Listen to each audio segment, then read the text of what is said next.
땅에 죽지 않는 생명체는 없습니다. 생명을 가진 모든 존재는 죽어요. 무조건 죽습니다. 인간이라고 예외는 없죠. 태어나면 언젠가 무조건 죽습니다. 인류 역사 이래로 이 법칙에서 제외된 경우는 단 한 건도 없습니다. 태어난과 동시에 죽으러 가는 거죠. 아무리 힘과 권력이 많다 하더라도 이 법칙에 적용을 받습니다. 가끔 뉴스나 이런 데 보면은 죽었다고 생각하는 사람이 갑자기 다시 살아나는 그런 케이스도 가끔 보게 됩니다. 이런 경우 부활이라고도 하지요. 근데 이런 류의 부활은 기독교에서 말하고 있는 부활과는 그 의미가 완전히 달라요. 잠시 그 순간에 죽음의 순간 죽음으로 갔다가 다시 회복되는 그 상태인 거지 언젠가는 그 사람도 얼마 안 있으면 죽지요. 예전에 어릴 때 이야기를 들었었는데 전라도에 한 할아버지가 계셨는데 이 어르신이 살아생전에 좋은 거를 너무 많이 드시는 거예요. 몸에 좋다고 하는 거는 다 먹으신 거예요. 특히 인삼, 홍삼, 산삼까지 섭취를 하셨대요. 그래서 이제 때가 됐으니까 이제 그분도 갈 때가 됐겠죠. 임종의 시기가 와가지고 가족들이 연락을 했습니다. 전국에 흩어져 있는 자녀들한테 전화를 했습니다. 야, 아버님 돌아가실 때 다 됐다. 할아버지 돌아가실 때 다 됐다. 이러면서 다 불렀어요. 왔어요. 안 죽으시는 거라. 그 와가지고 죽는다 해가지고 왔는데 하루를 지나도 멀쩡해. 계속 꼴꼴꼴꼴거리더니 안 넘어가시는 거예요. 그래서 지금 아닌갑다. 이러면 또 흩어졌어요. 그래도 얼마 있다가 또 아버지 이제 진짜 다 위험하시다 이러면서 또 모이신 거예요. 가족들이. 이 짓을 한 3번, 3번 정도 했대요. 그러한 뒤에 불러도 이거 이제는 양치기 소년이죠. 안 오시더랍니다. 가족들이 안 모였다는 겁니다. 이러다가 가끔씩 실제로 돌아가시는 분도 계세요. 돌아가셨다가 죽었다 이러고 있었는데 갑자기 또 살아나시는 이런 케이스도 있습니다. 그런데 이거는 우리가 말하는 부활하고는 다르죠. 성격이 완전히 다릅니다. 그냥 일시적인 현상이고 그냥 한시적으로 잠깐 그러고 마는 거죠. 성경에서 부활이라고 하는 것은 죽음을 이긴 부활을 말합니다. 예수님 무덤을 정복하고 음부로 완전 박살낸 그 부활입니다. 그래서 예수를 믿는 우리들은 더 이상 죽어도 죽는 게 아니죠. 주님의 부활에 동참하게 됩니다. 예수님은 죽으시고 난 뒤에 3일 만에 부활하셨습니다. 그리고 하늘로 올라가셨습니다. 그리고 하나님의 때에 다시 이 땅에 내려오시겠죠. 그때를 우리는 재림이라고 합니다. 고린도전서 15장 19절에서 22절까지입니다. 만일 그리스도 안에서 우리의 바라는 것이 다만 이 세상의 삶뿐이면 모든 사람 가운데 우리가 더욱 불쌍한 자이니라.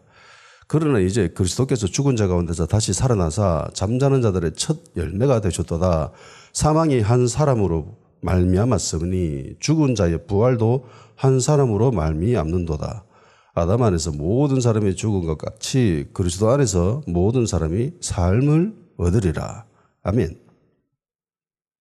바울이 이렇게 이야기합니다. 우리의 삶이 이 땅의 삶뿐이면 세상 사람들 가운데 우리가 제일 불쌍한 사람이야.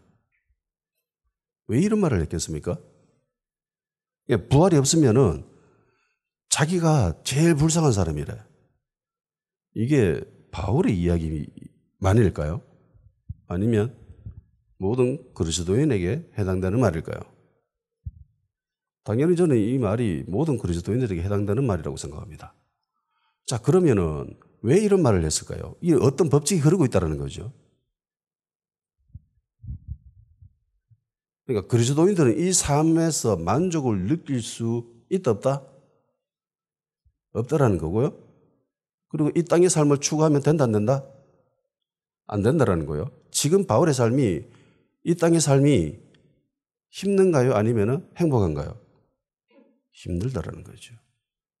대신에 부활 이후의 삶이 더 가치가 있다고 생각하기 때문에 이 땅의 삶을 순순히 자기 마음대로 살지 않고 자기 뜻대로 살지 않고 하나님의 뜻대로 살아갈 수 있다는 거죠.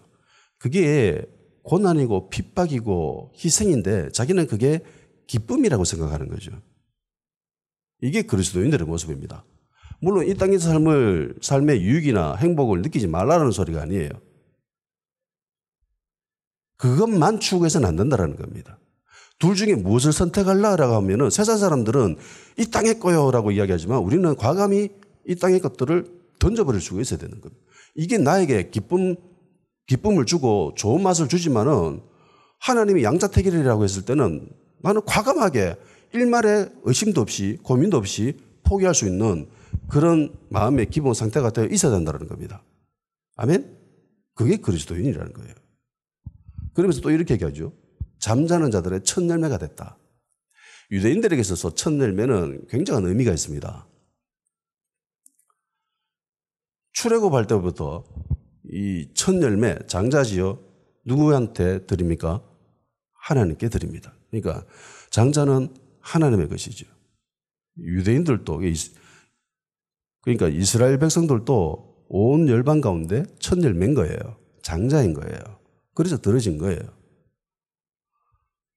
그리고 첫 열매 수확하고 난 뒤에 난 첫 열매도 하나님께 드리죠.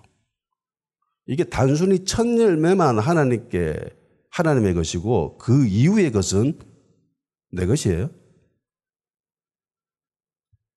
아니죠. 첫 열매를 하나님께 온전히 드린 것처럼 나머지 것도 다 하나님의 것입니다라는 것을 그런 의미를 포함하고 있는 겁니다. 그렇죠?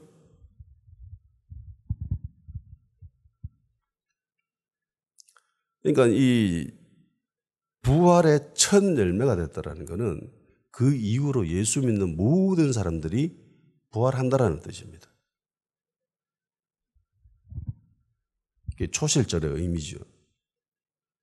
주님의 부활의 날짜 역시 초실절의 날짜와 동일합니다. 결국 모든 주님을 믿는 백성들이 주님의 부활에 동참하게 된다는 거죠. 베드로가 성전 이문 앉아 있었던 안전뱅이를 일으켰습니다. 그 기적을 보고 몰려든 수많은 사람들을 향해서 베드로는 복음을 전파했습니다. 베드로가 복음을 전한 핵심이 바로 부활입니다. 베드로는 예수 안에 부활이 있다고 가르쳤습니다. 전했습니다. 근데 재미있지 않나요? 이 성경 자세히 보면 좀 재미있는 부분이 굉장히 많습니다. 그냥 전하기만 한 것이 아니라 가르쳤다라고 얘기합니다. 어떻게 보면 간단하잖아요. 예수 믿으면 부활합니다. 예수 믿으면 영생 얻습니다. 끝. 아, 그렇군요. 나 예수 믿을래요. 아, 나 부활하는 사람이야. 나 영생 얻은 사람이야. 끝. 굉장히 심플하잖아요. 근데 전하기만 한 것이 아니라 가르쳤답니다. 근데 성경을 보면은 이 순서가 특별히 눈에 끌립니다. 무엇이 먼저 등장합니까? 원래는요, 이렇게 돼야 돼요. 전해야 전함을 듣고 그러고 난 뒤에 가르침을 받을 수가 있죠. 근데 이 순서가 뒤바뀌어 있습니다. 왜 뒤바뀌어 놨을까요? 원래는 가르침을 받으려면은 전해줘야 듣고 난 뒤에 개념을 먼저 이해하고 난 뒤에 그다음부터 수학 문제 쫙 이렇게 풀어나가잖아요. 그죠? 근데 그걸 안 하고 가르치는 걸 먼저 적어놨습니다. 이건 분명히 의도가 있는 거예요. 이건 순서의 문제가 아니죠. 무엇의 문제입니까? 비중이죠. 무엇에 무게중심을 더 뒀는가를 알 수 있는 구절입니다. 그러니까 베드로는 예수님의 부활이라는 부분에 대해서 백성들에게 가르치는 데 더 신경을 썼다는 거예요. 단순히 전하는 것만 많이 한 게 아니라 부활에 대해서, 신앙에 대해서 단순히 듣기만 해서는 그 믿음을 견고하게 지탱할 수가 없습니다. 신앙의 기본 틀은요, 제일 밑바닥에 있는 기본 베이스는 잘 가르쳐야 되고 잘 배워야 됩니다. 이게 흔들리면은요, 지금 요즘 뭐 넷플릭스에서 유행하고 있는 그건 나는 신이다. 그 이단들의 모습들 있지요. 그거 보면 이상하다는 생각이 안 듭니까? 나 보지는 않았어요. 그거 볼 필요는 없죠. 왜 멀쩡한 사람들 저기 빠지지? 문제는 딱 하나입니다. 원인은 딱 한 군데 있어요. 잘 못 가르쳤고요. 잘 못 배웠기 때문입니다. 이단이 왜 이단 됐겠습니까? 기도가 없어서요? 뭐 이적이 없고 그런 영적인 그런 힘이 없어서 그랬을까요? 아니죠. 똑같이 나타납니다. 오히려 걔네들이 더 심할 수도 있어요. 근데 가장 훼손된 게 말씀이죠. 교리입니다. 이게 오염되어 있고 무너져 있기 때문에 그래 된 거예요. 그러니까 좋은 신앙을 유지하려면은, 건강한 신앙을 유지하려면은 먼저 잘 가르쳐야 돼요. 목사가 좀 공부해야 됩니다. 성경 좀 보고 성경이 말하고 있는 그 핵심이 뭔지 그걸 진짜 잘 이해할 필요가 있어요. 그리고 그걸 잘 가르쳐야 되겠죠. 그리고 둘째로는 성도들은 그걸 잘 배워야 됩니다. 이 두 가지 조건이 성립되어야 올바른 신앙, 건강한 신앙으로 갈 수 있는 출발을 할 수가 있는 거예요. 그 위에 다른 것들이 이제 필요한 거죠. 뭐 기도도 열심히 하고, 뭐 그 음식도 하고, 뭐 섬기고, 봉사하고, 희생하고 이런 것들은 그 위에 더 세워지는 것들이고, 신앙의 가장 밑바닥에 있는 거는 잘 배워야 되는 거예요. 잘 가르치고 잘 배워야 된다는 거예요. 근데 보세요. 베드로가 가르친 이 사람들이 이방인들이 아닙니다. 유대인들이죠. 그리고 유대인들 중에서 성전에 올라온 사람들입니다. 성전에 올라올 만한 그런 열심이 있는, 신앙에 열심이 있는, 하나님에 대한 열심이 있는 유대인들이에요. 유대인들은 기본적으로 어렸을 때부터 회당에서 말씀을 다 배워요. 토라를 다 가르침을 받고 그럽니다. 그리고 가르치기도 하고.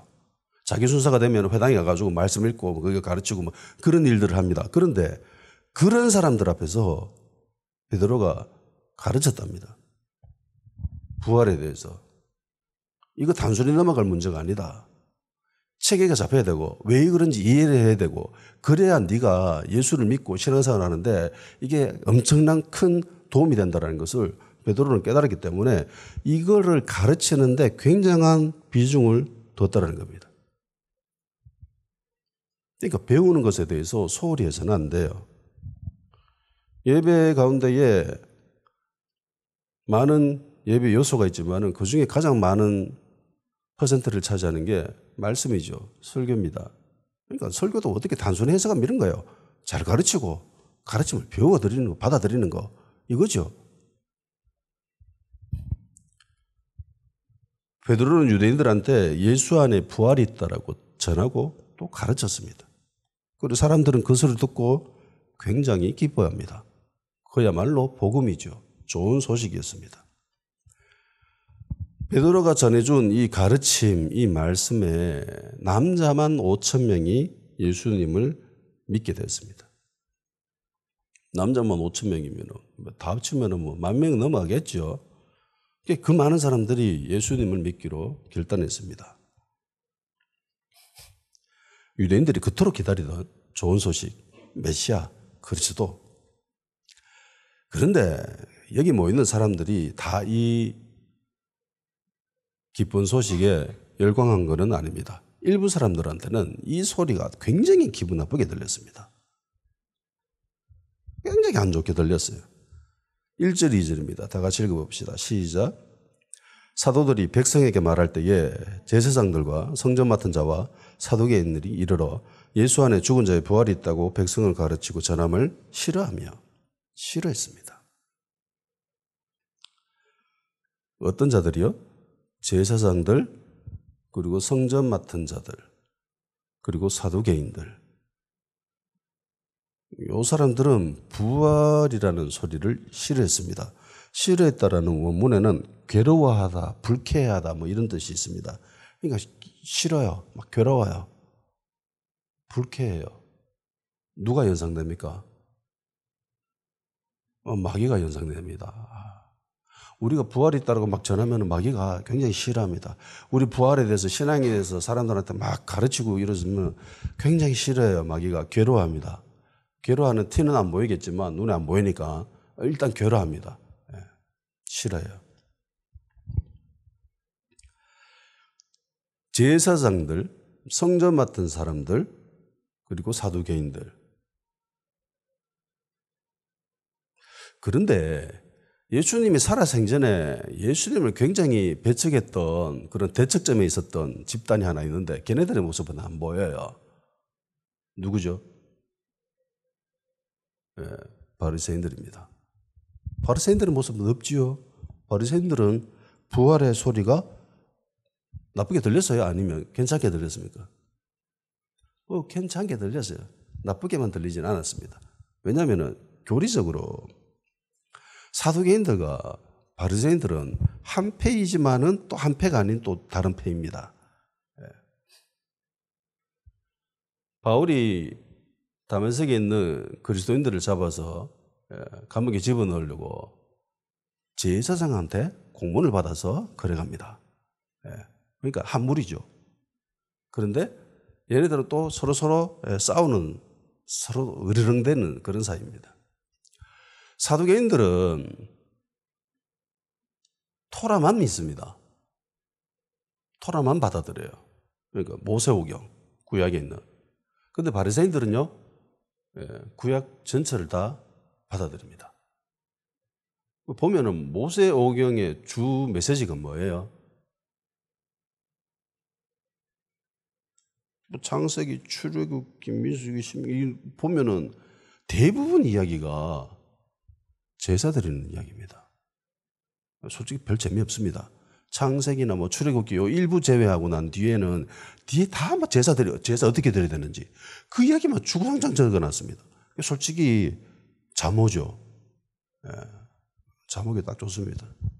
이게 도대체 뭔 소린가? 우리하고는 완전히 동떨어진 다른 세계잖아요. 우리는 뭐 짐승 잡을 일도 없고 제사에게 뭐 주구장창 써놨습니다. 사두개인들이 하는 일이요, 제사 드리는 일이죠. 제사 드리는 일을 합니다. 제사 드리는데 필요한 모든 일들을 감당하는 사람들이 사두개인들입니다. 핵심 인물들이 제사장들이고. 그러니까 모세오경을 보면은 내세에 대한 이야기, 부활에 대한 이야기 없죠. 없습니다. 제사 드리는 이야기입니다. 그런데 제사는 왜 드려요? 이 땅에 문제가 있으면 제사 드립니다. 문제가 없으면 제사 드릴 필요가 없죠. 죄가 있다라고 생각되니까 막 여사람과 불화를 일으켜서 그러니까 제사 드리는 거죠. 화목제. 내가 죄를 안 지면 속죄제 드릴 필요가 없죠. 내가 옆 사람과 굉장히 화목하기 전에 그럼 화목제사 드릴 필요가 없습니다. 이 땅에서 문제가 있기 때문에 그래서 제사 드리는 거예요. 제사에 필요한 사람들이 사두개인들이고. 그런데 바리새인들은 모두 인정하는 사람들입니다. 구약에 있는 모든 말씀들을. 구약 다른 데 보면은 이런 내세에 대한, 부활에 대한 그런 이야기들이 나오죠. 사후세계에 관한 이야기들이 등장합니다. 그리고 또 하나 대표적인 차이점이 사두개인들은 굉장히 잘 사는 사람들입니다. 제사하는 일을 담당하는 사람들이에요. 유대인들이란 모두 다 하나님께 헌금 드려야 되죠. 예물 드려야 됩니다. 그거 다 누가 관리하고 감독하고 소유하고 있겠어요? 제사장들이죠. 얘네들 돈이 굉장히 많은 사람입니다. 제사 드리는 것을 주업으로 살아가고 있기 때문에 이들이 살아가는 데 있어서 필요한 모든 것들이 이 제사로부터 공급되고 그 공급되어지는 양과 질이 어마어마해요. 그리고 사회적인 지위도 굉장히 높습니다. 탑입니다. 경제적으로 굉장히 윤택한 삶을 살아가는 사람들이 사두개인들입니다. 그 반면에 바리새인들은 신앙은 굉장히 본받을 만한데, 그래서 사람들이 바리새인들을 존경했습니다. 당시에. 예수님만 이렇게 깠었지, 외식하는 그 모습 때문에 예수님이 질책하고 막 비난하고 이랬지, 보통의 이스라엘 백성들은 바리새인들을 향해서 굉장한 존경심을 가지고 있었습니다. 왜냐하면 자기들이 도저히 못하겠는데 그런 일들을 막 하거든, 신앙으로. 그러니까 존경하는 거죠. 목사님이 막 1년에 한 분기별로 40일 금식 기도를 한다 라고 생각해 보세요. 성도들이 안 존경하겠습니까? 아니요. 그 속에 내면이 어떤지는 그건 상관없이 분기별로 40일 금식 기도를 하고 성경을 1년에 100도 가고 그러고 있으면은 성도들이 안 존경하겠어요?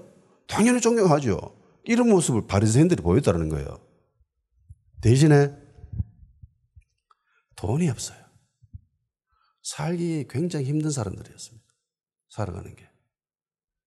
그 반면에 또 바리새인들은 돈을 좋아했습니다. 그러니까 신앙으로 경제적인 생활을 하려고 했기 때문에 안타까운 사람들이에요.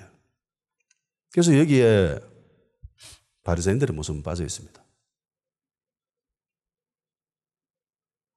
사두개인들은 살아가는데 정말 풍족한 사람들이고 그리고 지위도 굉장히 높은 사람들입니다. 그러니까 이 땅에서의 결핍이 뭔지 모르는 사람들이에요. 부족한 것이 뭔지 모르는 사람들입니다. 정말 풍족하게 살 수 있는 사람들입니다. 어떻게 하면요? 이 상태만 유지하면 사람들이 제사 드리러 오고 제사 드리러 올 때 예물 가지고 오고 헌금 드리고 막 이런 그 상태만 유지하고 있으면은 아무런 문제가 없습니다. 정말 해피하죠. 그런데 불안함이 생겼습니다. 얼마 전에 예수다라는 사람 때문에 굉장한 불안함이 저들에게 밀려들었습니다. 가만 냅두면 이거 큰일 나겠다.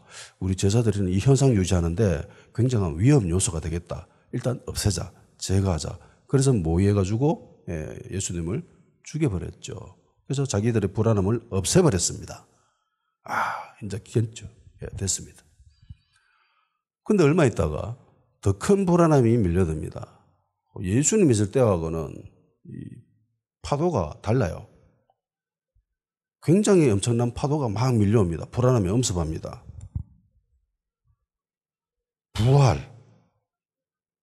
부활했대요. 그리고 제자들이 사람들한테 부활에 대해서 막 가르치고 전하고 있습니다. 부활이 이들에게 왜 불안함이 됐겠습니까? 단순히 마귀가 싫어해서? 그건 아니죠. 부활에 이들이 불안함이 엄습하게 된 결정적인 이유가 있습니다.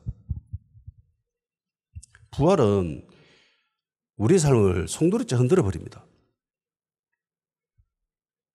예수님의 제자들이 부활을 막 가르치고 전하고 했을 때에 부활에 대해서 받아들인 사람은 제사에 그렇게 큰 의미를 두겠습니까? 비중이 그전만큼 있을까요? 이 땅에 대한 문제를 위해서 제사를 드렸었는데 부활을 접했어요. 그러니까 이 땅에서의 것들은 이제 굉장히 비천하게 보이는 거예요. 별 관심이 없어요. 그러니까 제사의 비중이 확 줄어들겠죠. 인식도 그전만큼 못할 겁니다. 왜냐하면 대부분의 제사들은 현실세계를 기준으로 하고 있기 때문에 이런 것들을 해소해주고 그런 것들이 제사였는데 난데없이 갑자기 부활이 들리기 시작합니다. 부활은 이 땅에서의 삶하고는 상관이 없잖아요. 부활이 이 땅에서 함과 상관이 있습니까? 별 상관이 없잖아요. 근데 생각해 보세요. 이 땅에서의 삶이 만족하면 만족스러울수록 부활이 그들에게 먹힐까요? 잘 안 먹혀요. 이거 당연합니다. 사두개인들의 모습만이 아니라 우리들만의 모습을 봐도 이건 너무나 당연합니다. 이 땅에서의 삶이 만족하면 만족스러울수록 우리의 부활신앙이 약해집니다. 나 안에 대해 부활에 대한 그런 소망이나 그런 것들이 약해질 수밖에 없어요. 우리나라가 언제 가장 부활신앙이 강했는 줄 압니까? 당연하죠. 힘들 때. 그러니까 일제시대 때. 6.25 전쟁이 일어나고 그 이후에 정말 먹고 살기 힘들었을 때. 그때 부활신앙이 강했죠. 부활신앙이 강하면 어떻게 돼요? 교회가 힘을 얻습니다. 성도들이 힘을 얻습니다. 부흥이 일어나죠. 그때 부흥이 일어난 거예요. 대한민국 요즘 부흥이 있다는 소리 들어봤습니까? 없죠. 왜요? 먹고 살만한데 뭐. 별 문제가 없는데 뭐. 갈급함이 없어요. 영적인 것에 대해서. 예수님을 믿는 것에 대해서, 신앙에 대해서, 하나님 나라에 대한 것에 대해서 별 갈증이 없습니다. 그렇게 큰 관심이 없어요. 여기에 내 전부를 바쳐야지라고 하는 그런 마음이 없습니다. 요즘 젊은이들 그런 모습 보기가 힘들죠. 그러면 교회가 잘 되기 위해서, 성도가 잘 되기 위해서, 하나님 나라가 굳건하게 세워지기 위해서 그러면 이 나라가 망해야 됩니까? 그건 아니에요. 왜냐하면 삶이 힘들고 궁핍하고 정말 밑바닥일수록 하나님을 찾지 않는 사람들도 훨씬 많기 때문에. 그럴 때일수록 더 완악해지는 사람들도 있기 때문에요. 기본적인 법칙이 그렇다는 거지 무조건 그렇게 된다는 건 아니에요. 그러니까 풍족한 상황 가운데서도 부요한 상황 가운데서도 이러한 예수님에 대해서 부활에 대해서 그런 갈급함과 그런 배고픔이 있어야 된다는 겁니다. 가장 좋은 것은 어떤 상태, 어떤 상황 속에서도 예수님으로 배고파할 수 있는 상황이 되어야 있어야 된다는 겁니다. 돈 많고 먹을 게 많고 이러면은 맛있는 것만 찾죠. 그런데 내가 무엇을 줘도 저는 맛있게 먹을 수 있습니다 라고 하는 그런 기본적인 자질을 가지고 있는 사람들 있죠. 그래야 된다는 겁니다. 맛있는 것만 먹고 맛없는 건 에이 별 맛없네 이러면서 안 먹는 그게 아니라 어떤 상황 가운데서도 먹을 수 있는 그런 자세. 바울이 이야기한 빌립보서 4장 11절에서 13절에 이런 말씀이 있습니다. 내가 궁핍함으로 말하는 것이 아니라 어떠한 형편에든 나는 자족하기를 배웠노니 나는 비천에 처할 줄도 알고 풍부에 처할 줄도 알아. 모든 일, 곧 배부름과 배고픔과 풍부와 궁핍에도 처할 줄 아는 일체의 비결을 배웠노라. 내가 능력 주시는 자 안에서 내가 모든 것을 할 수 있느니라. 아멘. 바울이 가지고 있는 요 태도, 요걸 가져야 된다는 거예요. 풍부할 때도, 그리고 가난할 때도, 배 부를 때도, 배 고플 때도 아무런 상관 없이 나에게 어떤 상황이나 어떤 상태가 주어진다 할지라도 나는 늘 한결같은 믿음의 상태를 유지할 수 있는 비결을 배웠다. 그걸 가져야 된다는 거예요. 풍부할 때도 부유할 때도 정신 팔리지 않고 예수님 집중하고 갈급해 할 수 있는 그런 상황.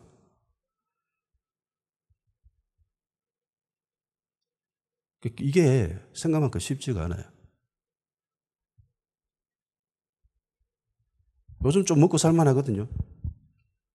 그러니까 예수님에 대한 그런 갈급함이 실제로 예전만큼 못하다는 건 당연합니다. 그래서 각성해야 되고 다시 회개해야 되는 거죠. 부활에 대한 기쁜 소식을 전했을 때에 대부분 사람들이 정말 기뻐했습니다. 그래서 남자만 5,000명 예수님을 믿기로 결단을 합니다. 그런데 일부에서는 이 소리를 정말 싫어하죠. 아주 공격적으로 변합니다. 그래서 이들을 잡죠. 감옥에 가둬버립니다. 마귀는 이소를 정말 싫어하고 괴로워하고 불쾌합니다. 부활에 대해서, 하나님의 말씀에 대해서 가감 없이 편집하지 않고 있는 그대로를 사람들한테 전했을 때의 반응이 두 가지예요. 받아들이는가, 배척하든가. 이래 돼야 정상입니다. 아, 내가 복음을 제대로 전했구나. 내가 하나님의 말씀을 제대로 전했구나. 마치 물과 기름이 갈라지듯이 쫙 갈라집니다. 하나님의 말씀을 그대로 전하면, 가감 없이 그대로 전하면 성도들 역시 이런 반응을 보입니다. 받아들이든가 배척하든가. 여기 배척하는 사람들, 공격하는 사람들이 누구예요? 이방인들입니까? 하나님을 섬기지 않는 사람들이에요? 아니죠. 제일 앞장서서 하나님을 섬기고 있는 사람들이 지금 공격하고 있어요. 왜? 그대로 전했거든. 가감 없이. 애끼시만 전했거든. 그러니까 얘네들이 날린 거예요. 마귀는 그리스도인들이 이 땅에 관심 가지기를 원합니다. 야, 다른 데 신경 쓰지 말고 여기 봐라. 여기 좋은 거 얼마나 많나. 널려있다. 마치 제사를 잘 드려야 된다고 생각하는 사두개인들처럼 이 땅의 것들에 대해서. 그런데 부활신앙에 사로잡힌 사람들은 다르죠. 이 땅에 대해서 별 관심이 없습니다. 그리고 반대편에 있는 사람들의 엄청난 공격과 핍박을 받습니다. 그래서 갇혀요. 핍박받고 고초당할 때가 많습니다.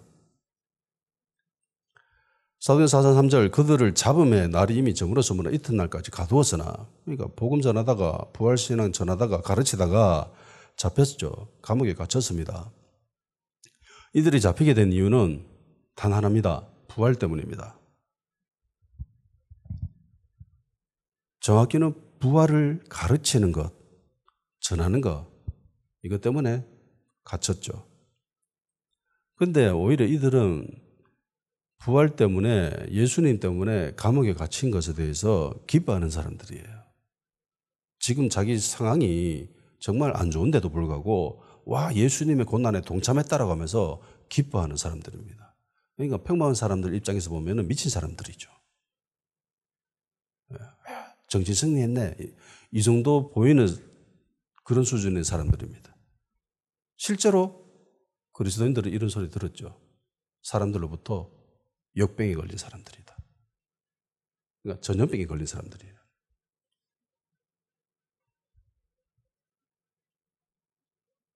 그러니까 세상이 감당치 못해요, 이런 사람들을. 이런 사람들 어떻게 세상이 감당하겠습니까? 그런 사람들이 바로 그리스도인들입니다. 마귀는 부활 전하는 걸, 가르치는 걸 싫어합니다. 부활에 대한 소망이 크면 클수록 이 땅에 대한 미련 역시 약해질 수밖에 없습니다. 이 땅의 미련을 가지고 뒤돌아보면 소금 기둥이 되죠. 이 땅에 큰 미련을 가질 필요가 없습니다. 하나님 복을 주시면 감사하는 거죠. 그리고 나에게 주신 그 복을 가지고 주변에 나누는 거예요. 그게, 그러니까 내가 볼 때 신앙생활은 간단합니다. 하나님 잘 믿고요. 예수님 잘 섬기고요. 그러면 하나님 복을 주십니다. 경제적인 복과 더불어서 영적인 복도 이런 거 막 주세요. 그러면 나에게 주신 이런 복을 어떻게 되는가? 나눠줘야 돼요.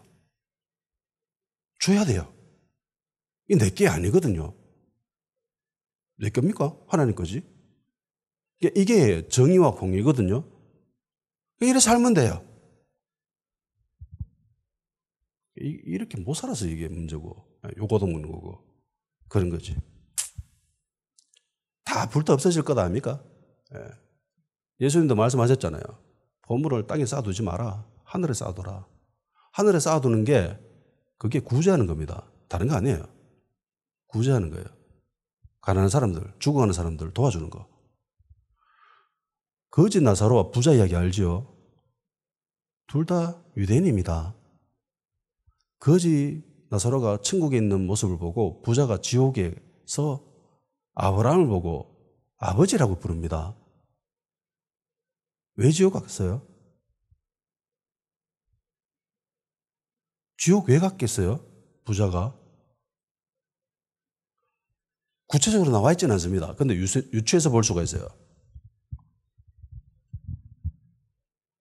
부자가 요청하는 게 있습니다. 내 집에 지금 내 집 가족들이 있는데 얘네들 여기 오면 안 된다. 나사로를 보내줘라. 그러면서 아브라함한테 요청을 하죠. 아버지 아브라함이요. 거지 나사로를 내 가족한테 보내주소서. 그러니까 아브라함이 야 거기에는 그 선지자들 있잖아. 걔네들한테 말 들으면 되잖아. 목사가 있다는 거예요. 목사의 말을 들으라는 거야. 설교 들으라는 거야.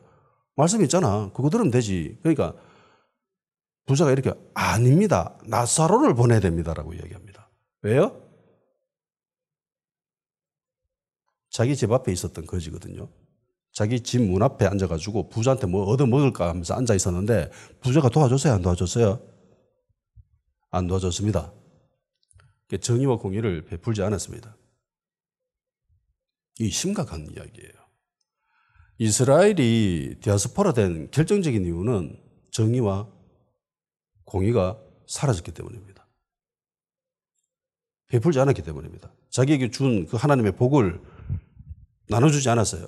그래서 전쟁에 지고 포로로 사로잡혀가고 뿔뿔이 흩어지고 그렇게 된 겁니다. 물론 예수 그리스도 때문에 그런 결정적인 이유도 있지만은 구약에 일어났던 대부분 일들은 정의롭지 못했고 공의롭지 못해서 일어난 일들입니다.